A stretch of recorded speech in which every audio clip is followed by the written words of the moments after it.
पेन्शनचा मुद्दा आहे। आता बेसिक जर तत्व त्याचं बघितलं, जुनी पेन्शन म्हणजे काय आहे हो, तर 1982ला जो कर्मचारी आयुष्यभर शासनाची सेवा करतो त्याला उत्पन्नाचं दुसरं साधन निर्माण करता येत नाही, त्याच्या म्हातारपणाची तरतूद म्हणून असणारी ती जुनी पेन्शन आहे। शासनानं काय केले की जीपीएस, यूपीएस किंवा एनपीएस ह्या तिन्हीची जर संरचना बघितली तर शासन त्याच्यामध्ये कर्मचाऱ्याकडून काहीतरी त्याचं योगदान घेतंय, स्वतःचं काहीतरी।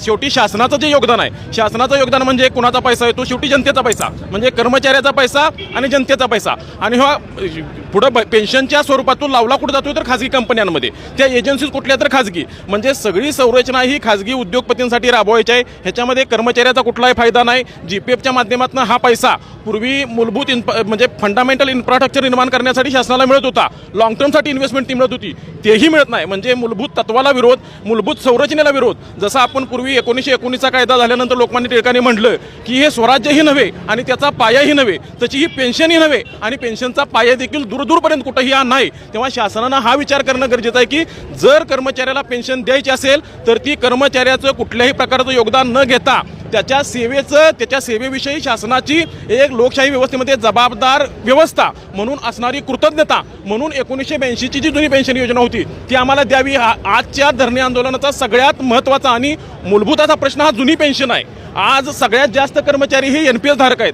ह्या एनपीएस धारकांचा कुठंतरी शासनाने विचार करावा आणि आम्हाला 1982ची जी जुनी पेन्शन योजना आहे ती लागू करावी अशी सगळ्यांच्या वतीनं, समन्वय समितीच्या वतीनं आमची शासनाला नम्र विनंती आहे। अशाच नवनवीन अपडेट्ससाठी डिजिटल कोल्हापूर चॅनलला सबस्क्राईब करायला विसरू नका। आमच्या फेसबुक, इन्स्टालाही नक्की फॉलो